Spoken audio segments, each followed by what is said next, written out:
Now, on our course outline for this on-campus teaching practice, which is for this session, we are basically going to look at learning theories in order to help prepare us as we revise them to look at the implications thereof concerning each of the theories of learning that we study, so that we can do proper application in the classroom situation, because that is the importance or relevance for the theories that we are going to go through. And so we want to remind ourselves at least to find out what the word theory is all about. So briefly, we are going to look at theory and the purposes of theory. So many of our English words have derived their meanings and their roots from Greek, and theory comes from a Greek word theoria, which simply means to look at, viewing, or contemplation or speculation. In modern usage, however, the word theory has taken a deeper meaning than just viewing or speculating. Viewing is very limited, and so as we go through, you will find that theory is not just merely looking at or making an observation. What then is it? What is theory? We have some important personalities who have looked at theory by trying to define them, and according to Walton, theory is a conceptual scheme, a system that is held to explain a group of phenomena and to discover and organize new facts. The word scheme is very important.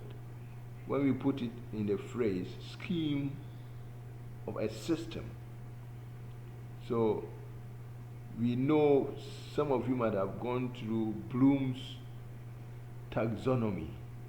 It becomes a system either to use to classify or to organize, and that is according to Walton. Another person holds that a theory is regarded as a hypothesis. Hypothesis is something that is held in mind, which has undergone verification, and therefore which is having a potential to explain or to predict an event, or you use it to produce knowledge, and that is Walker. And so, as we go on as students, it will not be long, you'll be writing project work, and the word hypothesis will come. You make a hypothetical statement, not until you have verified it with analysis of raw data. You can't say you are drawing a conclusion. And so basically, that is what theory is. So the word verification is very important. It has been verified, and that is why we can use it. Noni also feels that a theory can be looked at as a set of relevant, not just relevant, but internally consistent postulate. Postulate is something that somebody put forward, a proposition. And in this, you can make some observable things in phenomena, that is something, things that are around us. And this will enable the user to make something which is abstract and look at it in its real thing by describing it, explaining it, predicting, so that you can use it for something very important. And so briefly, this is what theory is all about. And according to Albert Einstein, we can look at theory as something that we have observed first. We do not know what it actually means or how it works. So we form ideas about what we have observed. And then as time goes on, we collect data, make verification, and see that that is true. So it now moves from just abstract thinking to an empirical thing that we can hold on to. And when we hold on to this, according to Albert Einstein, then we are using that which we call theory to do that which we want to do. So we would conclude that there's a relationship between theory, research, and practice. If theory is something that has been verified, and therefore it becomes a workable instrument, then we can use that to do research. And that is why when we are researching, your supervisor will tell you and ask you, what is the theory driving your research? Because you need something to drive you along, something that you use as a torch to show you the way, so that you are not just talking abstractly. You have something you are grounding your research on. And when you have done your research, you make recommendations for practice. So based on this evidence that I have brought, children must be treated in this way if you are a teacher. So it becomes the practice using your research finding or another person's research finding. So we find that the two words, the three, theory, research, and practice, is a very basic relationship that exists between this one. So mark it as we go to look at the theories of learning. Don't forget, we are going to use the theories to do research as teachers, because before we go to teach, we need to find information. Research is nothing more than finding information to do something. And when we have found that information, we use that information to practice. So we go to the classroom. So as teachers, don't let us forget that the theories that we are talking about have functions. So what is the function of a theory? A theory has the following functions. Explanatory function.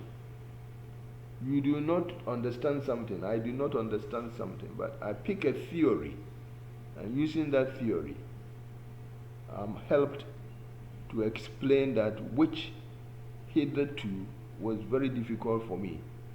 I want to find a relationship between a child's weakness in class academically. The child comes to school, but is not performing, is weak. Is there any theory to help me explain this behavior of the child? Yes. Educational psychology has so many theories to explain what goes on, what has happened, that some children are dull and some are very brilliant and sharp.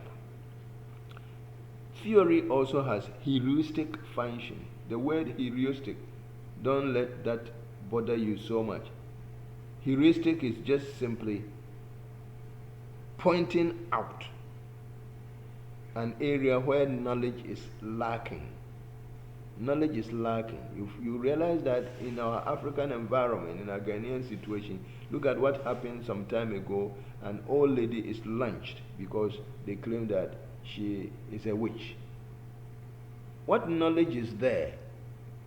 That because the woman is a witch. So who did the verification to ascertain that the woman is indeed a witch? And if the woman is a witch, is that the punishment that goes with it? So knowledge is lacking. Female genital mutilation, shrine. You go to the Volta region some years back, and the practice of shrine prostitution. The priests will have to sleep with these young ones. When knowledge came exploding, law has been made that no more female mutilation, because that is not what it means. That if you mutilate the genital whatever of a female child, then you are doing this and you are doing that.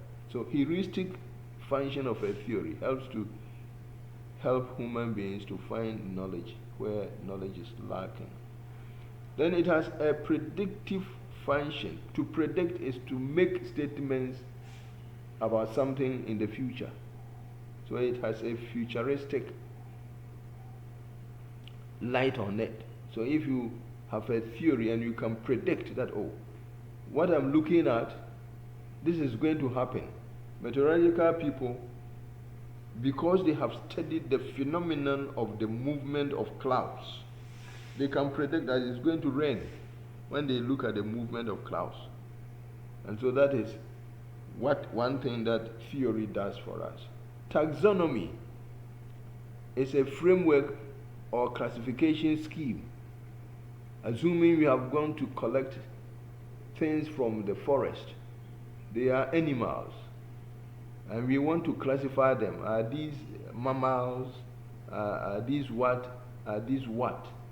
If we have a scheme to show us that, oh, these two-footed creatures are birds, these are mammals, these are fishes, then that becomes a framework to classify.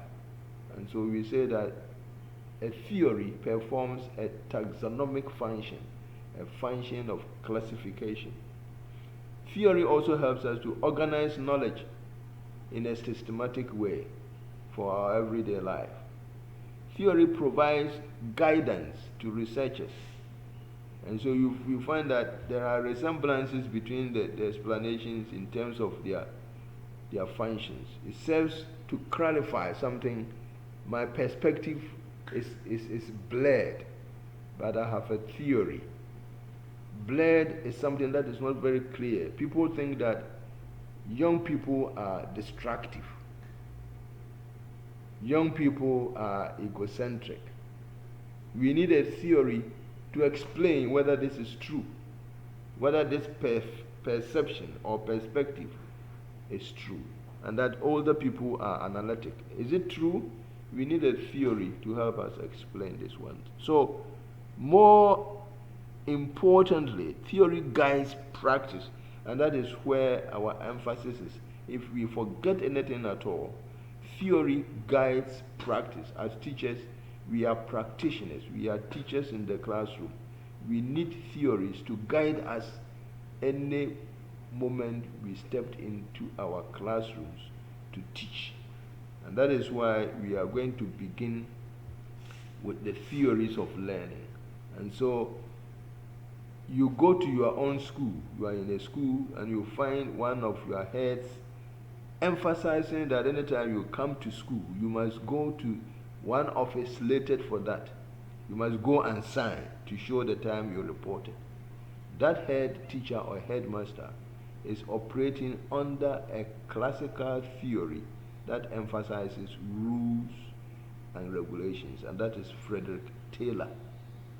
You go to another school and the principal or the headmistress or headmaster is emphasizing democratic principles.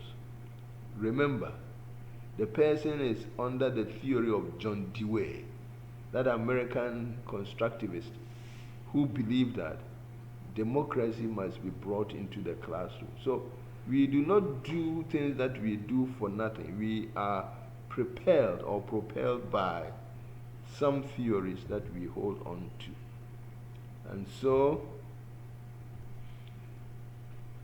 in brief, this is what theory does for us. Now we are going to look at the first of the theories of learning that as teachers we need to know. And so we are going to start with classical conditioning of Ivan Pavlov.